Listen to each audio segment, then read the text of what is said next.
안녕하세요, 청취자 여러분. 오늘 저희가 깊이 파고들 자료는요, 바로 현대자동차 주식회사가 2025년 8월 14일에 제출한 제58기 반기 보고서입니다. 현대차가 그 스마트 모빌리티 솔루션 프로바이더로 거듭나겠다 이런 야심찬 목표를 내세운 지 이제 시간이 좀 흘렀는데요.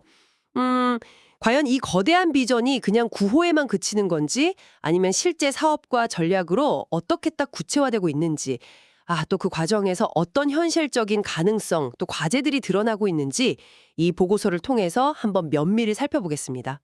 네, 맞습니다. 이게 그냥 단순한 실적 발표 자료가 아니에요. 그야말로 현대차라는 글로벌 거인의 현재 좌표, 그리고 앞으로 어디로 갈지 그 미래 항로를 가늠해 볼 수 있는 아주 중요한 문서죠. 특히 이번 보고서에는 2030 전략이라는 새로운 중장기 로드맵이 딱 제시됐거든요. 그래서 그 내용을 좀 자세히 들여다보면 현대차가 지금 어떤 고민을 하고 있고 또 어디에 승부수를 던지고 있는지 이걸 좀 파악할 수 있습니다. 한번 같이 파헤쳐 보시죠. 좋습니다. 그럼 먼저 현대차 사업 구조부터 간단하게 짚고 가볼까요? 보고서를 보니까요, 사업 부문이 크게 세 개더라고요. 우리한테 제일 익숙한 거, 자동차 만들고 파는 차량 부문. 그리고 이제 차 살 때 도와주는 할부 금융이나 카드 서비스, 이런 금융 부문이 있고요. 현대캐피탈, 현대카드 이런 곳들이죠. 마지막으로 이제 철도 차량 만드는 현대 롯뎀 같은 회사들을 포함하는 기타 부문. 이렇게 세 가지입니다. 네, 특히 그 금융 부문. 이게 뭐 단순히 돈 빌려주는 걸 넘어서요. 자동차 판매를 확 끌어올리는 데 아주 중요한 역할을 하죠. 솔직히 할부나 리스 없으면 이 비싼 차를 선뜻 사기 좀 어렵잖아요. 네, 그렇죠. 그러니까 이런 식으로 제조랑 금융이 딱 결합된 구조. 이게 현대차가 종합 모빌리티 기업으로 나아가는 데 있어서 뭐랄까 핵심 경쟁력 중 하나다. 이렇게 볼 수 있습니다. 그리고 이 보고서가 연결 기준이랑 별도 기준으로 재무 정보를 나눠서 보여주거든요. 이것도 좀 눈여겨볼 부분이에요. 그룹 전체의 큰 그림이랑 또 현대자동차라는 개별 회사의 상황을 딱 분리해서 볼 수 있게 해주죠. 그렇군요. 그럼 제일 궁금한 거, 2025년 상반기 실적은 어땠습니까? 보고서를 보니까 신차 출시가 정말 숨가쁘게 이어진 것 같아요.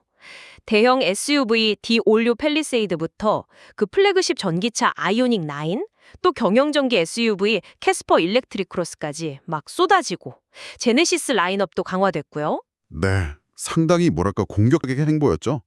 이건 시장, 특히 전기차 시장의 빠른 변화에 절대 뒤처지지 않겠다. 이런 강한 의지를 보여주는 겁니다. 예를 들어 아이오닉 9 같은 플래그십 전기차는 브랜드 이미지도 높이고 기술력도 과시하고 이 두 마리 토끼를 잡으려는 시도라고 볼 수 있고요. 또 캐스퍼 일렉트릭은 이제 좀 더 대중적인 전기차 시장을 공략하겠다. 이런 의도겠죠. 실적 면에서는 특히 미국 시장 성과가 아주 좋았습니다. 2025년 상반기에만 47만 7천 대를 팔아서 역대 최대 실적을 기록했어요. 와, 역대 최대요. 미국 실적 정말 인상적이네요. 네, 전년 같은 기간보다 10.5%나 늘어난 수치입니다. 근데 그 보고서를 보면요, 동시에 인도나 유럽 같은 다른 주요 시장에서는 판매량이 좀 줄었다고 나오거든요. 이런 지역별 편차는 좀 어떻게 봐야 할까요? 혹시 보고서에 지역별 맞춤 전략? 이런 얘기도 좀 있나요? 그거 좋은 지적이십니다. 보고서에서 아주 상세한 지역별 전략까지는 다루진 않아요. 근데 이 편차는 몇 가지를 좀 시사하죠. 일단 미국 시장 성과는 아무래도 SUV랑 하이브리드 모델 인기가 좀 컸던 것 같아요. 그러니까 현대차가 시장 수요 변화에 비교적 잘 대응했다. 이런 의미고요. 반면에 인도나 유럽에서 좀 줄어든 건 그 지역 경기 상황이라든지 아니면 경쟁이 더 심해졌다든지 현지 규제가 바뀌었다든지 뭐 이런 여러 요인이 좀 복합적으로 작용한 결과일 수 있습니다. 결국 현대차가 앞으로 글로벌 시장에서 좀 균형 잡힌 성장을 하려면 각 지역 특수성에 맞는 더 세밀한 전략이 필요하다는 걸 보여주는 거죠. 그렇군요. 그럼 국내 시장은 좀 어땠나요? 국내는요, 이 전기차 EV 산업 수요가 전년 동기 대비 무려 42.4%나 성장했다는 점, 이게 아주 중요합니다. 와, 42.4%요? 엄청나네요? 네. 그러니까 국내 소비자들이 생각보다 훨씬 빠르게 전기차를 받아들이고 있다. 이런 강력한 신호고요. 현대차가 전기차 라인업 강화에 더 속도를 내야 할 이유를 명확히 보여주는 거죠. 재무적으로 보면 2025년 상반기 연결 기준 영업이익이 한 7조 2,352억 원 정도 나왔어요. 이 정도면 뭐 상당한 수익성을 유지하고 있다. 이렇게 볼 수 있는데 네. 근데 사실 이 규모 자체보다는 그 내용, 그러니까 어떤 부분에서 수익이 났고 이게 앞으로도 계속 될 수 있을 거냐, 이게 더 중요하겠죠? 그렇죠. 결국 지속 가능성이 중요하니까요. 자, 이런 실적을 바탕으로 현대차가 그리고 있는 미래. 이게 바로 보고서의 핵심이라는 2030 전략인 것 같습니다. 스마트 모빌리티 솔루션 프로바이더로 전환하겠다. 이게 그냥 자동차 회사를 넘어서겠다는 선언인데 구체적으로 어떤 내용인가요? 네, 맞습니다. 이 2030 전략이 현대차의 미래 방향성을 결정짓는 정말 중요한 로드맵입니다. 크게 세 가지 핵심 축으로 구성되어 있는데요. 하나씩 한번 살펴보겠습니다. 첫 번째 축은 모빌리티 게임 체인저 전략입니다. 이건 뭐냐면 현대차의 본업이죠. 완성차 사업, 이 경쟁력을 한 차원 더 확 끌어올리겠다. 이런 의지입니다. 핵심은 역시 전동화랑 소프트웨어예요. 아, 전동화와 소프트웨어. 조금만 더 자세히 설명해 주시죠. 우선 전기차 라인업 계속 늘리는 건 기본이고요. 여기서 더 나아가서 배터리 원가 혁신을 이루겠다. 이런 목표를 제시합니다. 근데 여기서 흥미로운 점은 고성능 NCM 배터리 있잖아요. 니켈, 코발트, 망간 쓰는 거. 그거랑 함께 상대적으로 좀 저렴한 LFP, 리튬 인산철 배터리까지 채택 범위를 넓힌다는 거예요. 아, LFP까지요? 네, 이게 단순히 기술적인 선택이라기보다는 다양한 가격대의 전기차를 내놓고 또 특정 원자재에 너무 의존하지 않으려는 뭐랄까 전략적인 포석으로 볼 수 있어요. 공급망 리스크도 관리하고 시장 대응 유연성도 동시에 잡겠다 이런 거죠. 배터리 전력이 생각보다 되게 유연하네요. 그럼 소프트웨어는요? 소프트웨어 이게 바로 게임 체인저 전략의 핵심 중의 핵심입니다. 바로 SDV, 즉 소프트웨어 중심 자동차로 완전히 전환하겠다. 이걸 목표로 하고 있어요. 보고서에서는 차량이 마치 우리 쓰는 스마트폰처럼요. 무선 업데이트로 계속 새로운 기능 추가하고 성능 개선하고 또 데이터랑 AI 기반으로 스스로 학습하고 발전하는 러닝머신을 지향한다. 이렇게 딱 명시하고 있습니다. 러닝머신. 네, 이건 자동차의 개념 자체가 바뀌는 겁니다. 이야, 자동차가 스스로 학습하는 러닝머신이라니. 이건 뭐 그냥 기능 개선 차원이 아니라 자동차의 본질 자체가 바뀌는 수준 같은데요. 혹시 보고서에서 이 비전의 어떤 기술적인 어려움이라든지 아니면 구체적인 구현 시점 이런 것도 언급이 되어 있나요? 네, 상당히 구체적인 목표 시점까지 제시하고 있습니다. 2026년 하반기. 2026년 하반기요? 네, 이때 자체 개발한 고성능 차량용 컴퓨터랑 중앙집중형 아키텍처, 이걸 적용한 첫 번째 SDV, 이른바 페이스카를 선보일 계획이라고 밝히고 있어요. 이걸 통해서 레벨 3 이상의 자율주행 기술이나 AI 기반의 개인화된 서비스, 이런 것들을 본격적으로 구현하겠다는 거죠. 물론 이게 엄청난 기술적 도전 과제죠. 막대한 R&D 투자가 뒷받침되어야 하고요. 실제로 보고서를 보면 2025년 상반기에만 매출액의 2.4%, 그러니까 2조 2,545억 원을 R&D에 쏟아부었습니다. 와, 상반기에만 2조가 넘게. 네, 특히 뭐 자율주행 센서, 클리닝 시스템이라든지 EV 근거리 제어, 리모컨 같은 구체적인 연구개발 실적들을 쭉 나열한 걸 보면 SDV 관련 기술 확보에 정말 집중하고 있구나, 이걸 알 수 있죠. 그리고 AAM, 미래 항공 모빌리티나 로보틱스 같은 미래 사업 영역 확장도 이 게임 체인저 전략의 일부로 포함되어 있습니다. 이야, 2조 넘는 R&D 투자라 SDV 전환에 대한 의지가 정말 확고해 보입니다. 좋습니다. 그럼 두 번째 전략축은 뭔가요? 두 번째 축은 에너지 모빌라이저 전략입니다. 이건 현대차가 단순히 이동수단만 제공하는 데서 그치지 않고 지속 가능한 에너지 생태계를 구축하는 주체, 그러니까 에너지 공급자로서의 역할까지 하겠다. 이런 아주 야심찬 비전입니다. 전기차 고객한테 그냥 차만 파는 게 아니고요. 충전 서비스부터 시작해서 나중에 폐배터리 재활용까지 EV 라이프사이클 전체에 걸친 통합 솔루션을 제공하겠다는 거죠. 보고서에는 V2X나 BAS 같은 개념들이 언급됩니다. V2X는 차량이랑 전력망 같은 모든 게 연결돼서 에너지를 주고받는 기술이고 BAS는 배터리를 구독하거나 관리해주는 서비스고요. 자동차 회사가 에너지 서비스까지요. 와, 영역 확장이 정말 상당하네요. 여기서 한 발 더 나아가서 수소에너지 분야에 대한 아주 강력한 의지가 보여요. 현대차가 자체 수소 브랜드 H2O를 만들었잖아요. 이걸 중심으로 해서 수소의 생산부터 저장, 운송, 그리고 마지막 활용까지 이 전 과정을 아우르는 통합적인 수소 생태계를 직접 구축하겠다. 이런 목표를 가지고 있습니다. 직접이요? 네. 보고서에 보면 청주에서 폐기물로 수소 만드는 실증 사업, 또 당진에서 폐플라스틱으로 수소 만드는 수일증 사업, 그리고 차세대 연료전지 시스템 개발 계획, 이런 것들이 구체적으로 언급되어 있어요. 이미 2025년 3월 주총에서 정관 사업 목적에 수소 사업 및 기타 관련 사업을 추가하기도 했고요. 다 이런 맥락이죠. 이야, 수소 생태계를 직접 구축하겠다니 이건 정말 스케일이 어마어마한 계획인데요. 보고서를 보면 이 비전은 참 명확한데 혹시 이 막대한 투자 비용 이거 어떻게 조달할 건지 아니면 뭐 기술적, 경제적 타당성에 대한 구체적인 분석이나 혹시 어려움은 없을지 이런 얘기도 좀 담겨 있나요? 보고서는 주로 전략의 방향성이나 현재 진행 중인 실증 사업 위주로 기술하고 있어요. 그래서 그 수소 생태계 구축에 필요한 정말 천문학적인 비용 조달 계획이라든지 아니면 수소 생산 단가 경쟁력을 어떻게 확보할 거냐, 또 충전 인프라 구축의 현실적인 어려움은 뭐냐, 이런 자세한 내용은 사실 이 반기 보고서만으로는 파악하기가 좀 어렵습니다. 그렇군요. 네. 이건 뭐 현대차가 앞으로 풀어야 할 아주 중요한 숙제고 또 우리가 계속 주목해야 할 부분이겠죠.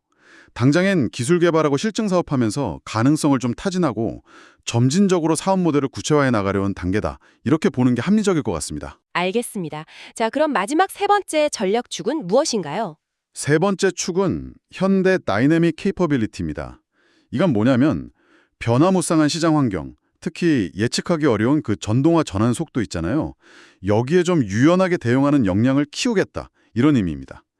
최근에 전기차 수요 증가세가 생각보다 좀 주춤하는 이른바 EV 캐즘 현상 얘기도 나오고 또 지역별로 규제 환경이나 소비자 선호도 변화 같은 불확실성이 워낙 크잖아요. 맞아요. 모든 시장이 뭐 동시에 전기차로 확 바뀌진 않을 테니까요. 바로 그겁니다. 그래서 현대차는 순수 전기차, BEV에만 올인하기보다는 다양한 파워트레인 포트폴리오를 계속 유지하면서 시장 변화에 좀 기민하게 대응하겠다. 이런 전략이에요.